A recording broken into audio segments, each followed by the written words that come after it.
Hello दोस्तों, स्वागत है आप सबका जीएस विथ लेंस पर। यह चैनल आपका स्टडी पार्टनर है, जहां हम बोरिंग टॉपिक्स को एंगेजिंग बनाएंगे और कॉम्प्लेक्स कॉन्सेप्ट्स को सिंप्लीफाई करने की कोशिश करेंगे। अभी हम लोग एम लक्ष्मीकांत सर की इंडियन पॉलिटी की किताब से इमरजेंसी प्रोविजन वाला चैप्टर पढ़ रहे हैं और आज हम बात करेंगे नेशनल इमरजेंसी को डिटेल में। तो चलिए शुरू करते हैं।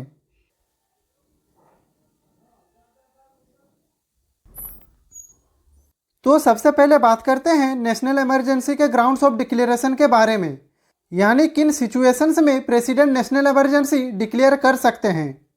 तो सबसे पहला और सबसे इंपॉर्टेंट ग्राउंड है threat to security of India और एनी पार्ट ऑफ इट, यानी जब देश की सिक्योरिटी या उसके किसी भी पार्ट की सुरक्षा खतरे में हो।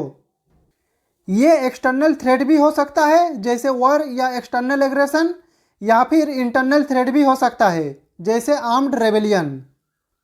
अगर देश में कोई भी सीरियस डिस्टरबेंस हो जिससे नेशनल सिक्योरिटी पर इम्पैक्ट पड़ सकता है तो नेशनल इमरजेंसी डिक्लेयर की जा सकती है। इसका नेक्स्ट पॉइंट है it can be declared before actual occurrence, यानी एक और इम्पोर्टेंट बात यह है कि नेशनल इमरजेंसी तभी लागू नहीं होती जब वॉर या अटैक हो चुका हो, बल्कि अगर प्रेसिडेंट को लगे कि सीरियस खतरा आने वाला है तो भी वो नेशनल इमरजेंसी को डिक्लेयर कर सकते हैं। इसके तहत अगर प्रेसिडेंट को लगता है कि देश पर वॉर या एग्रेशन का खतरा मंडरा रहा है तो पहले ही नेशनल इमरजेंसी इम्पोज की जा सकती है। इस प्रोविजन का पर्पज है देश को प्रोएक्टिव प्रोटेक्शन देना ताकि क्राइसिस होने से पहले ही एक्शन लिया जा सके।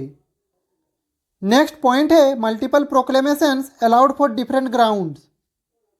तो एक और इम्पोर्टेंट पॉइंट ये है कि नेशनल इमरजेंसी एक बार डिक्लेयर होने के बाद भी अलग अलग रीजन्स के लिए मल्टीपल प्रोक्लेमेशंस जारी किए जा सकते हैं। मतलब अगर एक ग्राउंड पहले से एप्लीकेबल है और बाद में एक नया सीरियस थ्रेट आता है तो प्रेसिडेंट एक नया प्रोक्लेमेशन इशू कर सकते हैं।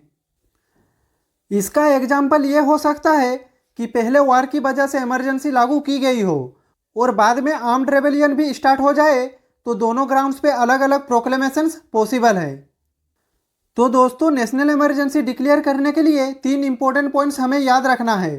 पहला है थ्रेट टू नेशनल सिक्योरिटी, ये 2 तरह का हो सकता है, एक्सटर्नल या इंटरनल। दूसरा है एक्चुअल वॉर होने का वेट नहीं किया जाता, इमिनेंट डेंजर होने पर भी डिक्लेयर हो सकती है। और तीसरा है एक से ज़्यादा प्रोक्लेमेशंस पॉसिबल है अलग अलग ग्राउंड्स पर। ये प्रोविजन इंश्योर करते हैं कि जब भी देश पर कोई सीरियस थ्रेट हो तो गवर्नमेंट तुरंत एक्शन ले सके और देश की सिक्योरिटी और इंटीग्रिटी को सेफगार्ड किया जा सके। तो चलिए अब चलते हैं हमारे नेक्स्ट पॉइंट पे।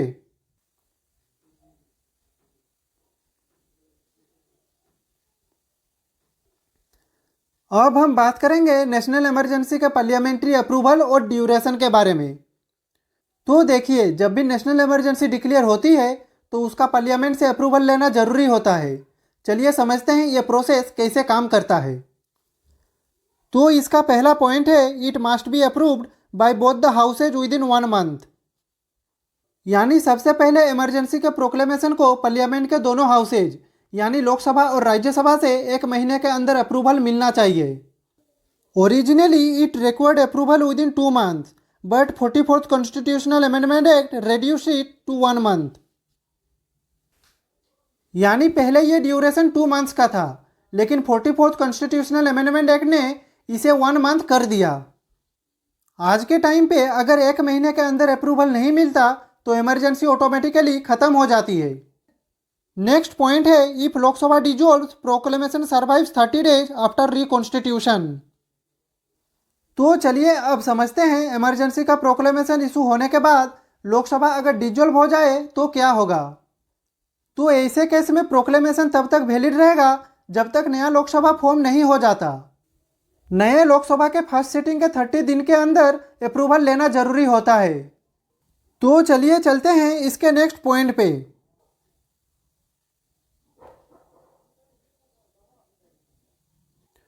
तो अब हम बात करेंगे इनिशियल ड्यूरेशन और रिन्यूअल्स के बारे में।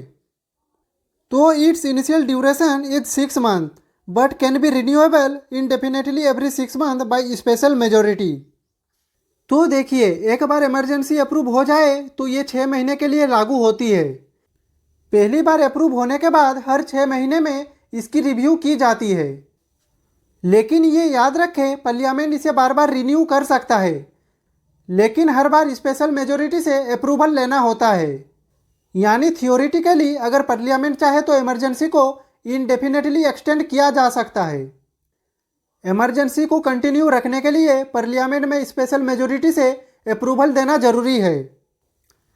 स्पेशल मेजोरिटी का मतलब है टोटल मेंबरशिप का एटलीस्ट हाफ सपोर्ट करे, और जो मेंबर्स प्रेजेंट और वोट कर रहे हैं उनमें से एटलीस्ट 2/3 लोग सपोर्ट करें। पहले ये सिंपल मेजोरिटी से अप्रूवल होता था, लेकिन 44th कॉन्स्टिट्यूशनल अमेंडमेंट एक्ट के बाद स्पेशल मेजोरिटी जरूरी हो गई। तो दोस्तों, हमने देखा कि नेशनल इमरजेंसी के अप्रूवल और ड्यूरेशन का सिस्टम काफ़ी स्ट्रक्चर्ड है ताकि मिसयूज ना हो। ये प्रोविजंस इंश्योर करते हैं कि इमरजेंसी का मिसयूज ना हो और पार्लियामेंट की अकाउंटेबिलिटी बनी रहे। तो चलिए अब चलते हैं हमारे नेक्स्ट पॉइंट पे।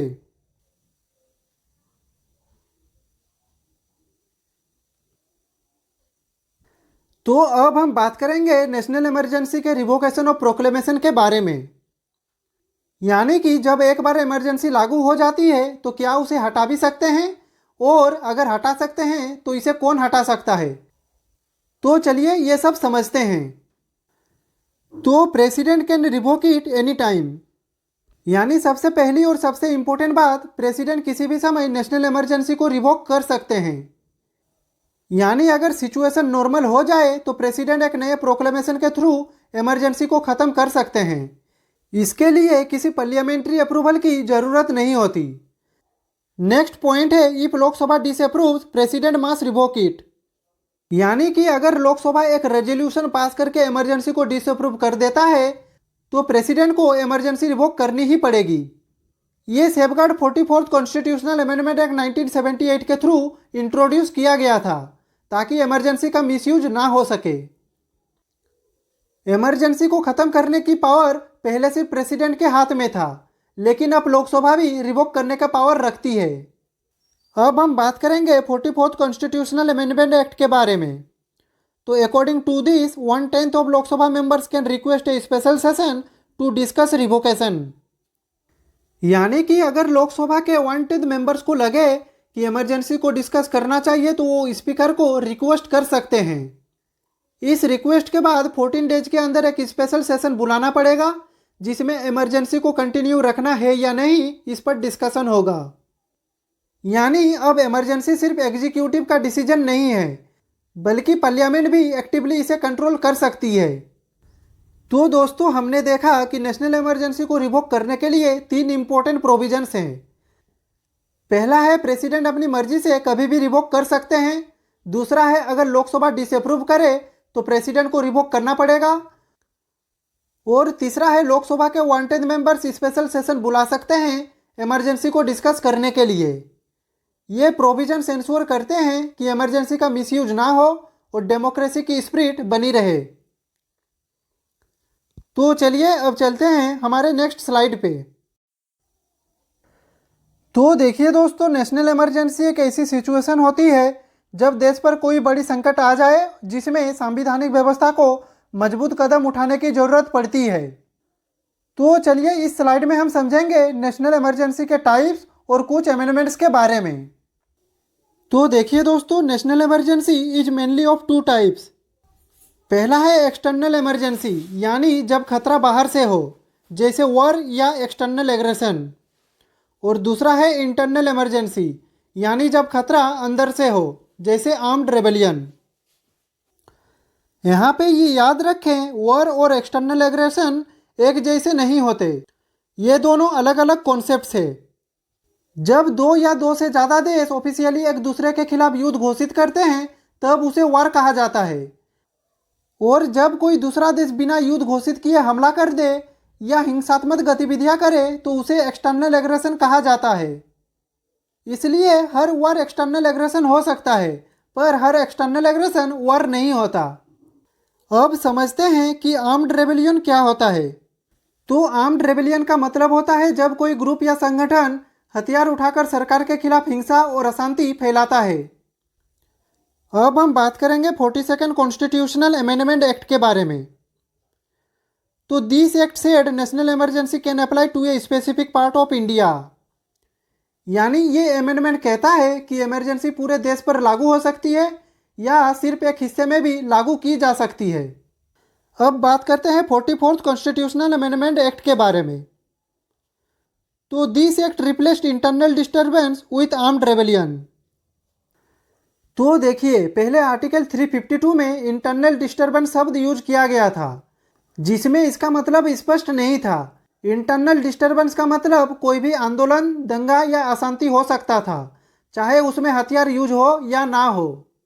लेकिन 44th अमेंडमेंट ने इंटरनल डिस्टर्बेंस को आर्म्ड रेबेलियन से रिप्लेस कर दिया, ताकि सिर्फ तभी नेशनल इमरजेंसी लगाई जाए जब देश के अंदर हथियारबंद विद्रोह हो। इससे इमरजेंसी का दुरुपयोग रोकने में मदद मिली, क्योंकि अब हर छोटी मोटी अशांति को इमरजेंसी लगाने का कारण नहीं बताया जा सकता। तो चलिए अब चलते हैं हमारे नेक्स्ट स्लाइड पे। तो इस स्लाइड में हम बात करेंगे impact of national emergency on governance. और सबसे पहले देखेंगे नेशनल इमरजेंसी का लेजिस्लेटिव पावर पर क्या इम्पैक्ट पड़ता है। तो चलिए समझते हैं, जब नेशनल इमरजेंसी लागू होती है तो पार्लियामेंट और स्टेट लेजिस्लेचर की पावर्स कैसे बदल जाती है।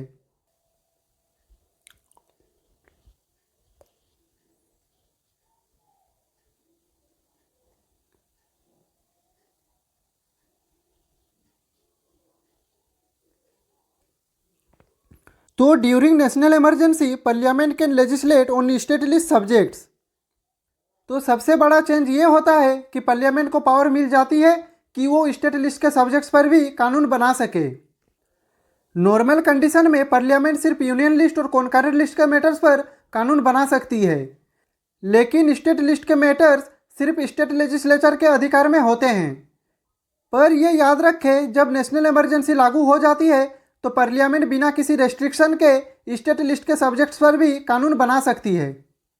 तो इसका नेक्स्ट पॉइंट है, during national emergency state legislature continues but its powers are overridden. यानी कि स्टेट लेजिस्लेचर कंटिन्यू करती है, लेकिन उनकी पावर्स पार्लियामेंट के कंट्रोल में आ जाती है। अगर इस समय स्टेट लेजिस्लेचर कोई लॉ बनाती है जो पार्लियामेंट के लॉ से कॉन्फ्लिक्ट करता है तो पार्लियामेंट का लॉ प्रिवेल करेगा। यानी स्टेट गवर्नमेंट और लेजिस्लेचर एग्जिस्ट तो करती है, पर उनकी ऑटोनॉमी टेम्पोररीली खत्म हो जाती है। नेक्स्ट पॉइंट है, laws made under emergency cease 6 months after it ends.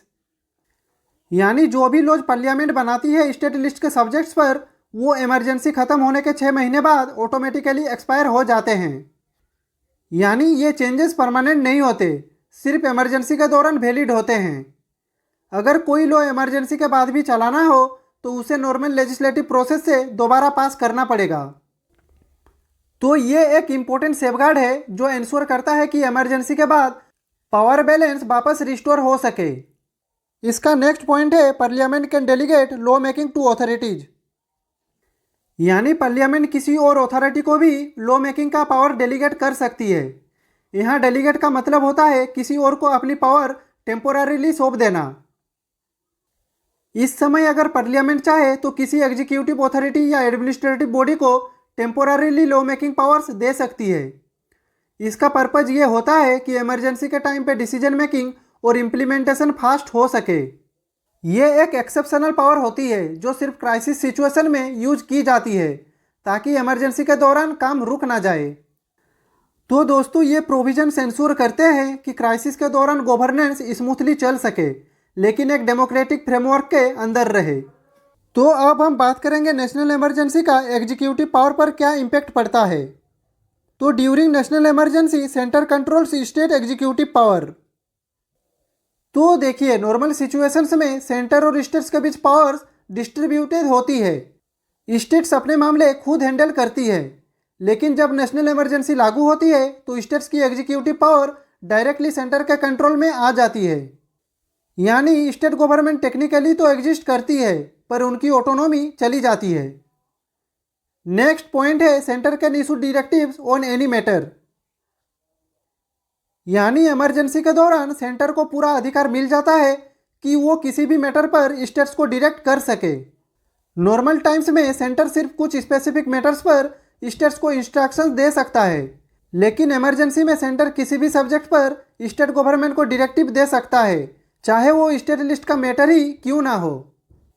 Effectively India एक यूनिटरी सिस्टम बन जाता है जहां सब कुछ सेंट्रल गवर्नमेंट के कंट्रोल में होता है। तो चलिए अब चलते हैं हमारे नेक्स्ट पॉइंट पे।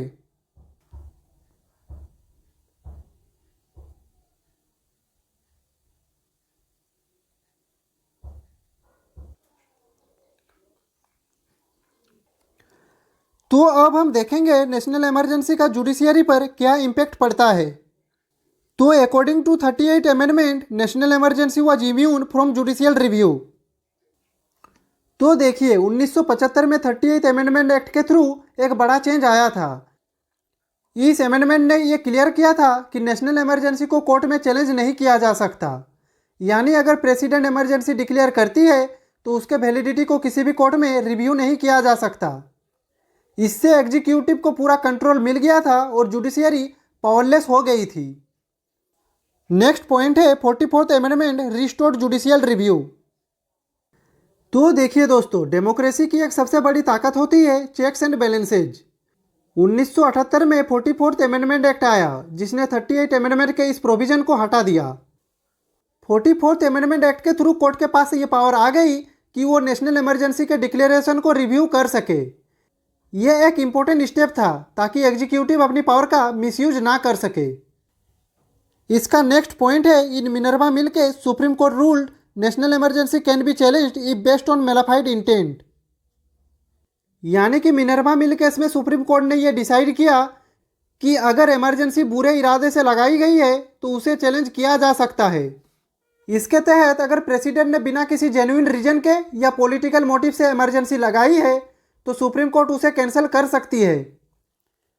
यह जजमेंट जुडिशियरी की पावर को वापस एस्टेब्लिश करती है और एग्जीक्यूटिव के अनलिमिटेड कंट्रोल को रोकने का काम करती है। तो दोस्तों, ये प्रोविजन सेंश्योर करते हैं कि एग्जीक्यूटिव का पावर जुडिशियरी के कंट्रोल से बाहर ना जाए और डेमोक्रेसी की स्पिरिट बनी रहे।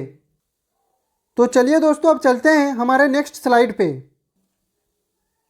तो इस स्लाइड में हम बात करेंगे इफेक्ट्स ऑफ नेशनल इमरजेंसी के बारे में, और सबसे पहले देखेंगे effect on centre state relation. तो चलिए शुरू करते हैं।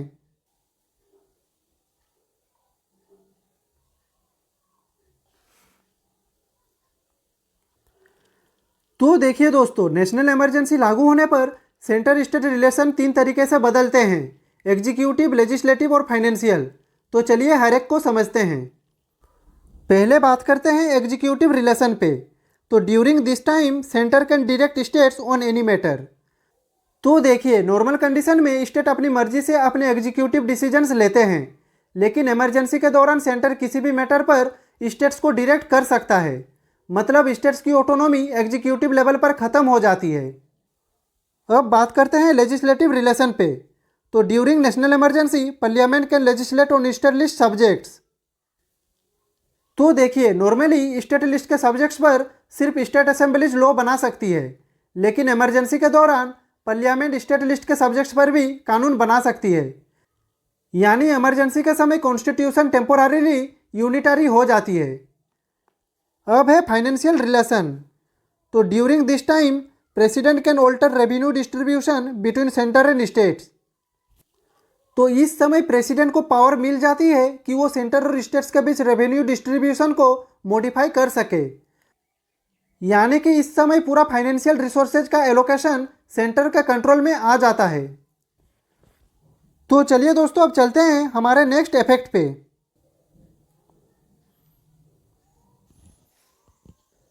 तो अब हम बात करेंगे effect on the life of Lok Sabha and state assembly के बारे में।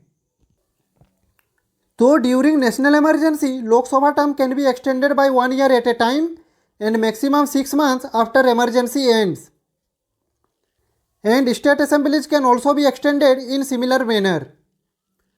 तो देखिए, नेशनल इमरजेंसी के दौरान लोकसभा की नॉर्मल टर्म जो 5 साल की होती है उसे 1 साल के लिए एक्सटेंड किया जा सकता है, लेकिन ध्यान रहे एक बार में सिर्फ 1 साल का एक्सटेंशन होता है। अगर इमरजेंसी चलती रहे तो ये हर साल रिन्यू किया जा सकता है, लेकिन इमरजेंसी खत्म होने के बाद मैक्सिमम 6 महीने तक ही लोकसभा या स्टेट असेंबली का टर्म बढ़ाया जा सकता है। स्टेट असेंबलीज के लिए भी सेम रूल अप्लाई होता है। पार्लियामेंट उनकी टर्म भी 1 साल के लिए एक्सटेंड कर सकती है, लेकिन सिर्फ जब इमरजेंसी लगी रहे। तो चलिए दोस्तों, अब चलते हैं हमारे नेक्स्ट इफेक्ट पे।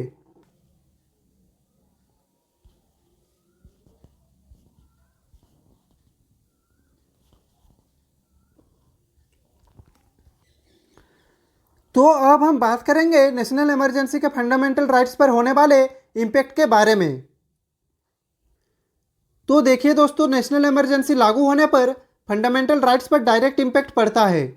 यह इम्पैक्ट मेनली 2 आर्टिकल से आता है, article 358 and article 359।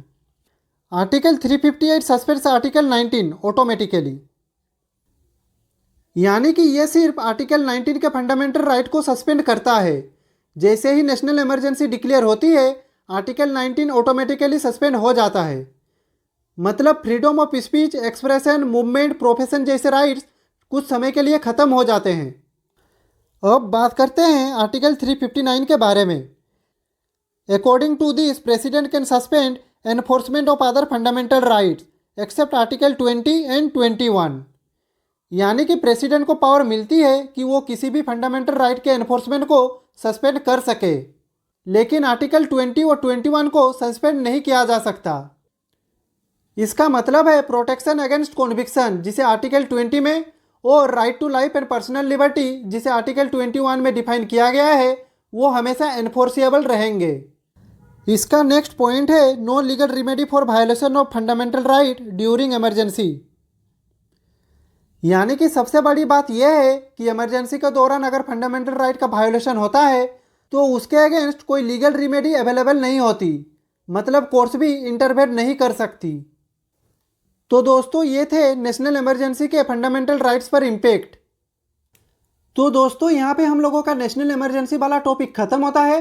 Next video में हम बात करेंगे स्टेट इमरजेंसी के बारे में। तो आज के लिए बस इतना ही। अगर आपका कुछ भी डाउट हो तो आप कमेंट बॉक्स में पूछ सकते हैं। मिलते हैं अगले वीडियो में, तब तक के लिए खुश रहिए, स्वस्थ रहिए। जय हिंद, वंदे मातरम।